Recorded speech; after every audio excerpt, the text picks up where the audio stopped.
Hey everybody, it's Mr. Carr again. Today we're going to be looking at 5.5. Okay, so when we're looking at this one, we're looking at multiple angle and product of sum identities here. So our new sets of identities are all these double angle identities. Okay, so we got sine of 2 theta, tangent of 2 theta, and cosine 2 theta. And cosine 2 theta has three different possibilities. But if you notice some of those things, I'm going to talk about this briefly about where these are coming from. So the idea of this one is, if we look at sine of 2 theta, we're going to look at this idea. Start with our sum identity, which is right here, sine of alpha times cosine beta plus sine beta cosine alpha. If, instead of calling it alpha and beta, what if those two angles are the same? Then that would be like theta plus theta, basically. So I'm going to replace everything in there. So it's going to be sine of theta cosine theta plus sine theta cosine theta.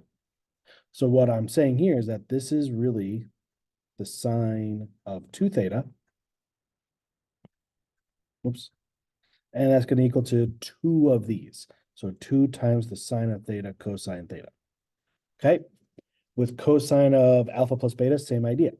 So I'm starting with my sum identity. So we're going to do cosine of theta plus theta here. So that's going to be cosine theta minus sine theta sine theta. So I turn this into cosine of 2 theta now. And that's going to be, if I take cosine times cosine, that's going to be cosine squared theta. And then sine theta times sine theta is going to give me sine squared theta.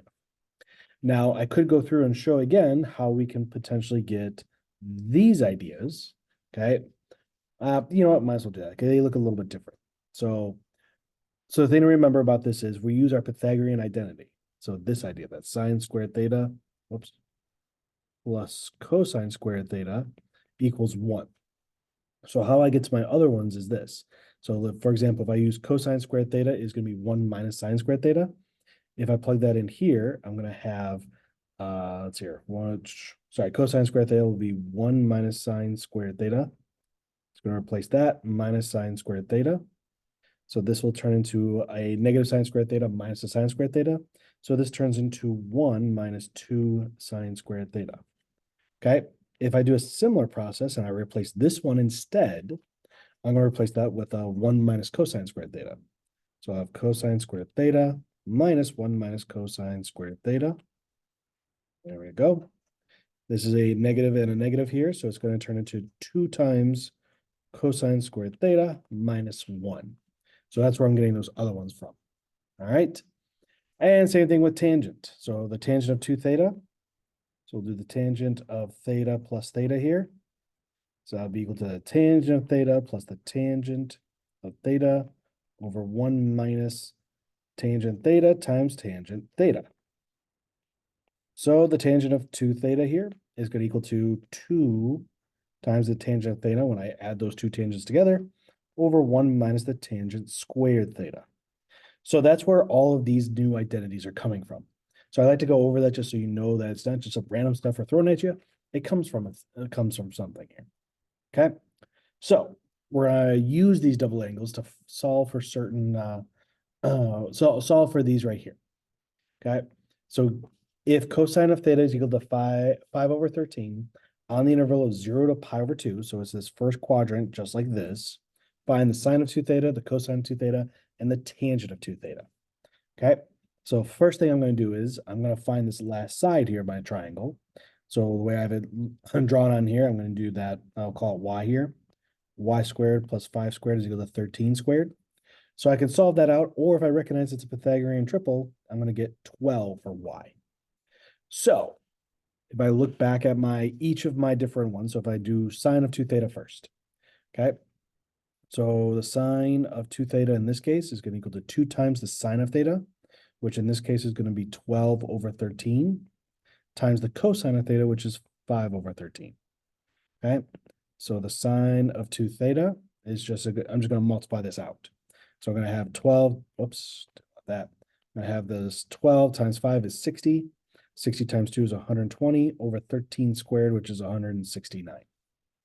Okay, cosine of 2 theta. So I'm going to do cosine of 2 theta here is equal to cosine squared. So that's going to be 5 over 13 squared minus sine squared. So in this case, that was 12 over 13 squared. Okay, so the cosine of 2 theta, if I square this, it's going to be 25 over 169, 144 over 169, and that means the cosine of 2 theta is equal to a negative 119 over 169 when I bring those together. Okay, so the tangent of 2 theta equal to 2 times the tangent of theta. So tangent here is going to be, it'll be 12 over 5 here. 1 minus 12 over 5 squared. Okay, so if I do that, I'm going to have, let's see here, it'll be 2 times that, it'll be 24 over 5, all over 1 minus 144 over 5. Okay, if I do this, this will turn into 5 over 5, and I subtract that out. Oh, sorry, that was supposed to be a 25. I don't know why I did that. Yeah, got confused there.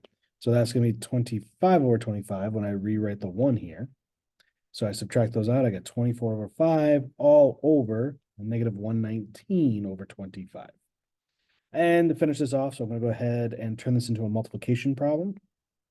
So that's going to be 24 over 5 multiplied by a negative 25 over 119. Okay, and cancel that out to a 1 and to a 5. So I'm left with 24 times that negative 5 is a negative 120 over 119. Okay, so these problems are just kind of evaluating each of the double angle identities. We're also going to look at it, well, oh, sorry, yeah, this is just be another example of that. Okay. Yeah, okay. So if the sine of theta is 3/4 on the interval 0 to pi over 2, find each of these. So again, we model this as a right triangle. Looks like this. It's again a, oh, no, it's not. Sorry about that. I need to find this side, so it's going to be x squared plus 3 squared is equal to 4 squared. So if I solve that out, it's going to end up being x is equal to the square root of 7. Okay. From there, we're just plugging everything back in. So we got sine of 2 theta. So that's 2 times the sine of theta, which is going to be 3/4, times the cosine of theta, which is root 7 over 4. So we just multiply these together. I get 6. Let's see here. I'll divide by 2 is 1, divide by 2 is 2. So I'm going to get 3 root 7 over 8. Okay. Over here, we got the cosine of 2 theta will equal to cosine squared. So it's going to be square root of 7 over 4 to the second power minus this, minus the sine squared. So it'll be 3/4 to the second power. So the cosine of 2 theta is going to give me 7 over 16 minus 9 over 16. So if I combine those together, I get a negative cosine 2 theta. It'll be a negative 2 over 16, which is a negative 1 over 8. All right, and for my last one here, I got tangent. So tangent in this case is going to be 3 over root 7. I'm just going to keep it as that for throughout the whole process until the very end there. So tangent of 2 theta is equal to 2 times 3 over root 7 all over 1 minus 3 over root 7 squared. Okay, so that's 6 over the square root of 7 over 1 minus 9 over 7. That'll be 6 over root 7. When I combine this, this is going to be 7 over 7. So it'll be a negative 2 over 7. Okay, so this is going to turn to 6 over root 7 multiplied by a negative 7 over 2. So that will cancel those out. So I get a negative 21 over the square root of 7. And then I rationalize this. So I multiply by root 7 to root 7. And I get my final answer, which is negative 21 root 7 over 7. A lot of steps with that one, but we're just trying to work through our complex fractions. That's all. All right, so now let's look at an example where we want to solve using our double angle identity. So we got solve cosine 2 theta minus cosine theta is equal to 2 on our interval of 0 to 2 pi. Okay, so the thing to remember about this one, I'm going to start with this version here just because everything's in terms of cosine. I can replace the cosine 2 theta with this. So that's going to be 2 times the cosine squared theta minus 1 minus cosine theta is equal to 2. Where we're at right now is it's basically going to be a quadratic. So I want to solve that out. So I'm going to get it equal to 0. So 2 times cosine squared theta minus cosine theta. When I subtract 2 to this one, I'll get a -3 is equal to 0 here. This one's not bad for factoring, so I'm going to go ahead and do that. So it's going to be 2 times the cosine of theta and then cosine theta. We got multiplying to -3 here, so it's going to be a -3 in this spot, +1 in that spot, because I'm going to have -3 times that, +2 times that gives me my negative cosine in the middle. So 2 times the cosine of theta minus 3 equals 0, cosine theta plus 1 equals 0. I'm going to solve these out. So if we add 3, we get 2 cosine theta is equal to 3. Divide by 2, so that cosine theta equals 3 over 2. Now, the thing to remember is, because we're dealing with like kind of inverse cosine, I cannot take the inverse cosine of a number greater than 1. So that's why this one is actually no good. We don't even have to worry about anything with this one. On this side, though, I'm going to subtract the 1 over, make it a -1. And then I got to figure out when does cosine equal to a -1. So I just graph it out real quick. It's going to be a quadrantal angle for it to be cosine. So I look at my possible points here. This one is at -1, 0. So that is going to happen at pi. So if cosine of theta equals -1, then theta is equal to pi for my final answer. Oh, hold on one second. There it is. Sorry. That kind of froze up. So just 1 second here. So remember, cosine of theta, when does it equal to -1?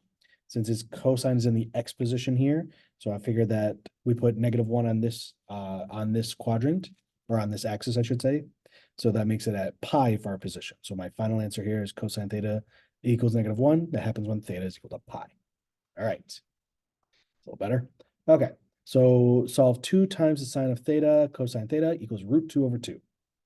All right. So again, we're going to use our, so the thing to recognize here is that we're going to work this backwards using our identity. 2 times the sine of theta, cosine theta is the same as sine of 2 theta. So if I do that, I'm going to say that I'm going to replace that. I'm going to replace this here with this. So the sine of 2 theta equals √2 over 2.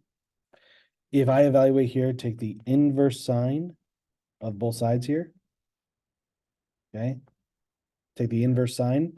So that leaves me with 2 theta is equal to, well, I want to find when does the inverse sine equal to √2 over 2.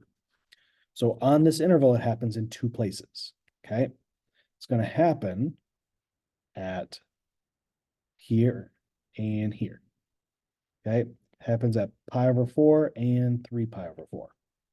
Okay. Because if I model it with my right triangles, I've got 1, 1, and √2, 1, 1, √2. The sine in both these cases is equal to √2 over 2 here. Okay. So those are my 2 angles that are possibilities. So we're looking at in terms of, so we're looking at 2 possibilities. We're looking at solving 2 different possibilities here to give us these 2 positions like that. Okay. So either 2 theta is equal to pi over 4, or 2 theta is equal to 3 pi over 4, based on where they're at there. Okay. So now we can solve these out. I've got divide or multiply by 1/2 to both sides. So that theta is equal to pi over 8. Same thing here. Theta is equal to 3 pi over 8. Now, the thing to remember is because of our periodic nature here, we're looking at the sine of 2 theta, basically. This is our focus on this. So it happens at pi over 8 and 3 pi over 8, but it's also going to happen within, like, since we're dealing with the interval of 0 to 2 pi, okay, what is the period of my sine of 2 theta function? So that period is 2 pi divided by 2, which is just pi. So that means we're going to complete 2 full cycles of the sine graph within this interval of 0 to 2 pi. So that means I'm going to take pi over 8. I'm going to add a pi to that. So pi over 8 plus pi, which is the same as saying 8 over 8, that one. So I get 9 pi over 8. Also going to do 3 pi over 8 plus 8 over 8. 8 pi over 8. And I get 11 pi over 8. So there's 4 total answers here. My theta can be pi over 8, 3 pi over 8, 9 pi over 8, and 11 pi over 8. So this is all the possibilities of creating this scenario of when 2 times the sine of theta cosine theta equals √2/2. All right. It's freezing up again. There we go. Okay. Yeah. So again, this is all 4 answers here, thanks to the period. And that's when it's going to come out to this when we do 2 sine of theta cosine theta. And as always, you could always just plug these back in and double check with your calculator. All right. Last example. Model cannon. A model cannon will simulate how far a golf ball can be hit. Ignoring air resistance, you can calculate the horizontal distance in feet. A golf ball shot from a cannon will travel in the air before it returns to the height from which it was launched, using this equation right here. Okay, where v1 is the initial velocity of the ball and theta is the launch angle with the horizontal in degrees. Okay, so what is the minimum launch angle that the cannon is set at if the golf ball travels 150 feet with an initial velocity of 75 feet per second? Okay, so what we're going to do is we're going to go ahead and plug in what we know and see what we have left at that point. So we know it's going to travel 150 feet. It's going to be equal to 1/32 times my initial velocity of 75 feet per second. We're going to square that because it's v1 squared times the sine of 2 theta. Okay, so for solving purposes, we're going to multiply through and simplify a little bit here. So if I multiply all of this, 75 squared is going to give me 5,625 over 32 times the sine of 2 theta. We can multiply both sides by the reciprocal here. 5,625, 32 over 5,625. Okay, so those will go away. So I'm left with that times this will be 64 over 75, which is equal to the sine of 2 theta. Just like our previous problem, let's use inverse sine here. Okay. So we're going to use inverse sine, and I'm going to rewrite this. I'm going to have inverse sine of that. It's going to come out to, let's see, it'll be 2 theta is equal to 58.576 degrees. And then we simply divide both sides by 2. So then I get 29.288 degrees. This one is going to be the minimum angle here because the idea is, again, because we're dealing with sine, there are 2 possible angle measures that's going to work here. It's going to be the 58.57 degrees is that first one. So I kind of model it. It would look something like this. It'd be like 50, 58 here. It's also going to create 58 over here. So these are both angles that are true right here in those 2 positions. But I don't need the second one because all we care about is the minimum launch angle. If we wanted a range of angles, then we're going to have to know that second angle to make that work. Okay, but that is it for this for today. So again, we're using our identities and dealing with our double angles in order to solve certain problems. All right, that's it. Take care, everyone. All right, a little extra time.